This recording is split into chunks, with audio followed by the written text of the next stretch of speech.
Hello, నేను మీ శేషరావు. భారత మార్కెట్లోకి టెస్లా కారు వచ్చేస్తుంది.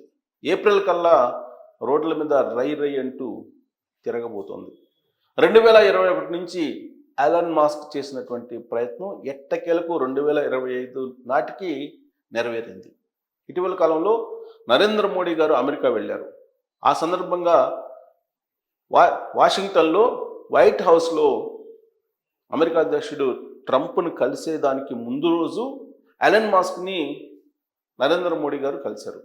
ఆ సందర్భంగా టెస్లాకు సంబంధించిన డీల్ ఓకే అయింది. ఫలితంగా ఏప్రిల్లో భారత మార్కెట్లోకి టెస్లా రాబోతుంది అనేటువంటి ఒక న్యూస్ ఇప్పుడు బయటకు వచ్చింది. అంతేకాదు, ఇప్పుడు టెస్లా వెబ్సైట్లో కూడా ముంబై, ఢిల్లీకి సంబంధించినటువంటి ఉద్యోగస్తుల కోసం వెబ్సైట్లో వాళ్ళు నోటిఫికేషన్ కూడా ఇచ్చారు. ఉద్యోగాల నియామకం కూడా జరుగుతుంది. తొలుత జర్మనీ కేంద్రంగా మ్యానుఫ్యాక్చర్ అవుతున్నటువంటి టెస్లాలను నేరుగా ఇండియాకి ఇంపోర్ట్ చేసేందుకు ప్రయత్నం జరుగుతోంది. అయితే 2021లో అప్పట్లో ప్రయత్నం చేసినప్పుడు భారత ప్రభుత్వం కొన్ని కండిషన్లు పెట్టింది. దిగుమతి సుంకాలు ఎక్కువగా ఉన్నాయి అనేటువంటి ఆలోచనతోటి ఎలాన్ మస్క్ అప్పట్లో భారత ప్రభుత్వాన్ని అప్రోచ్ అయ్యారు. ఆ సందర్భంగా టెస్లా మార్కెట్లోకి రావాలంటే కొన్ని కండిషన్స్ని పెట్టింది. తయారీ అనేది భారత్లోనే ఉండాలి. విడిభాగాలను భారతదేశీయంగా తయారు చేసేటువంటి వాటిని వాడాలి అనేటువంటి కండిషన్ అప్పట్లో భారత ప్రభుత్వం పెట్టింది. ఆ తర్వాత 2022లో కూడా టెస్లాను భారత మార్కెట్లోకి తీసుకురావాలనే ప్రయత్నం ఎలాన్ మస్క్ చేశారు. అయినప్పటికీ ఆంక్షలు కొనసాగుతూ ఉన్నాయి. దీంతో టెస్లా మార్కెట్లోకి రాలేదు, భారత మార్కెట్లోకి రాలేకపోయింది. అయితే తాజాగా భారత ప్రభుత్వం ఈవీ కార్ల మీద తీసుకున్నటువంటి నిర్ణయం ఏదైతే ఉందో ఆ నిర్ణయం కొంత ఎసలుబాటును కలిగించింది. దాంట్లో ఒకటి ఏంటంటే $500 బిలియన్ కనీస పెట్టుబడిగా పెట్టేటువంటి సంస్థలకు సంబంధించినటువంటి ఉత్పత్తులకు, కార్లకు దిగుమతి సుంకాలు మేము తగ్గిస్తాము అని చెప్పి ఒక కండిషన్ పెట్టారు, ఒక ఆంక్ష పెట్టారు. అంటే $500 బిలియన్ పెట్టుబడి కనుక పెడితే భారతదేశంలో ఇంపోర్ట్ డ్యూటీ తగ్గిస్తామని చెప్పారు.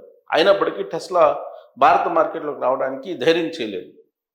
కానీ అమెరికా అధ్యక్షుడిగా ట్రంప్ ప్రమాణ స్వీకారం చేసిన తర్వాత ప్రపంచ దేశాల్లో ఉండేటువంటి వాణిజ్య సంబంధాలు, ద్వైపాక్షిక సంబంధాలన్నీ కూడా మారిపోతున్నాయి.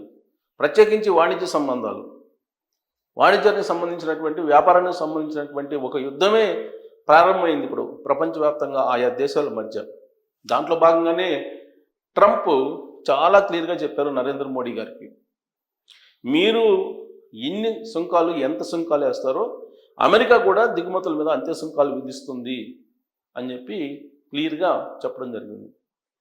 అంతకుముందే కెనడాకి, మెక్సికోకి, కొలంబోకి, చైనాకి, వీటన్నిటికీ కూడా క్లియర్గా చెప్పేశారు. పైగా 35% ఇంపోర్ట్ డ్యూటీస్ వేయటం జరిగింది ఆ దేశాల మీద. ఆయా దేశాలకు ఇచ్చేటువంటి యుఎస్ ఎయిడ్ని మొత్తం కట్ చేసేసింది.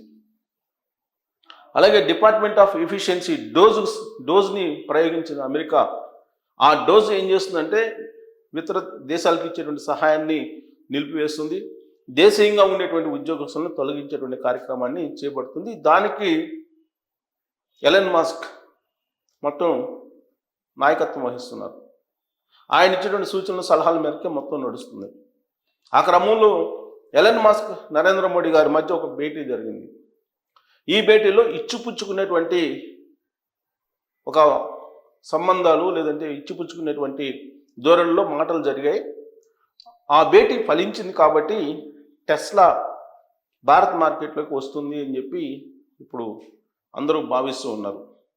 వాస్తవంగా అమెరికా టూర్లో నరేంద్ర మోడీ గారిది హైలైట్ పాయింట్ ఏదన్నా తీసుకుందామంటే, నరేంద్ర మోడీ గారు కూర్చొని ద్వైపాక్షిక సంబంధాలు, వాణిజ్యపరమైన సంబంధాల మీద ఫైల్స్ మీద సంతకం పెట్టడానికి కూర్చునేటువంటి సమయంలో కుర్చీని ట్రంపే వేసి కూర్చోబెట్టారు.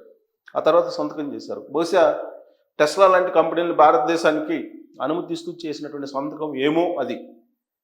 కుర్చీ వేసేసి ట్రంప్ సంతకం అయితే మోడీ చేత పెట్టించుకున్నారు అనేటువంటి ఒక అభిప్రాయం ఇప్పుడు సోషల్ మీడియాలో బయలుదేరింది.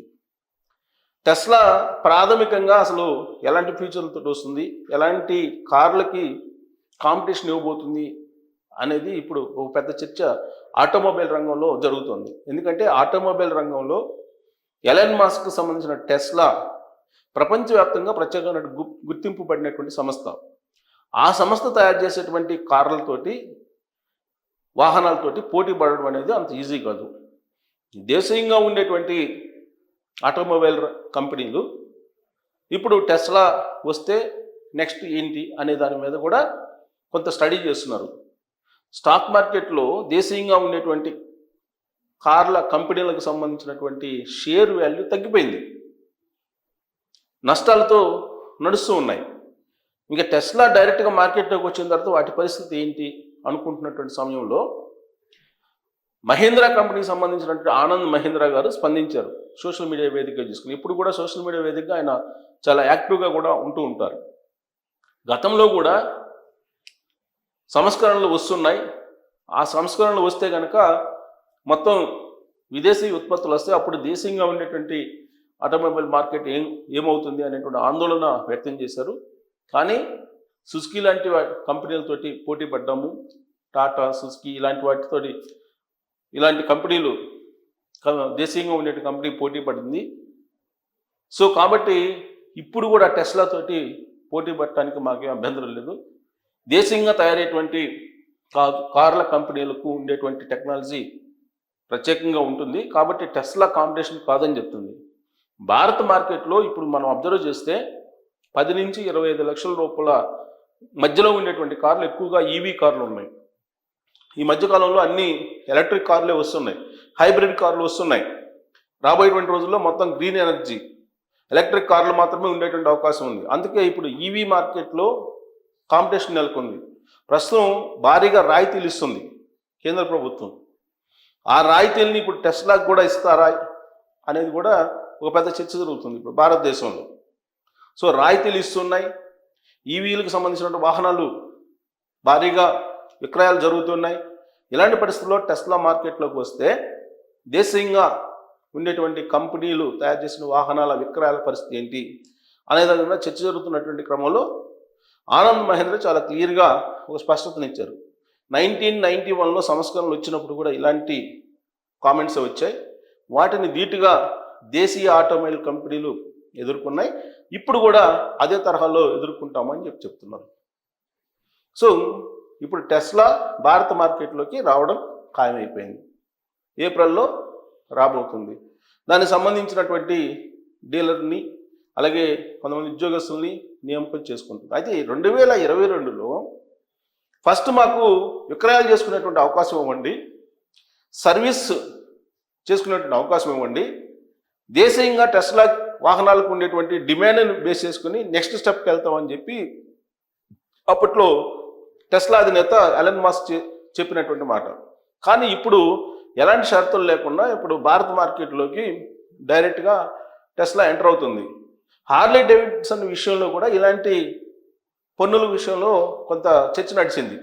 ఎందుకనంటే అప్పట్లో ట్రంప్ ఇండియాకు వచ్చినప్పుడు హార్లీ డేవిడ్సన్కి సంబంధించినటువంటి దిగుమతి సుంకాలు 50% ఉన్నాయి అని చెప్పి వ్యాఖ్యానిస్తూ టారిఫ్ల కింగ్ భారత్ అని చెప్పి ఆయన కామెంట్ కూడా చేయడం జరిగింది.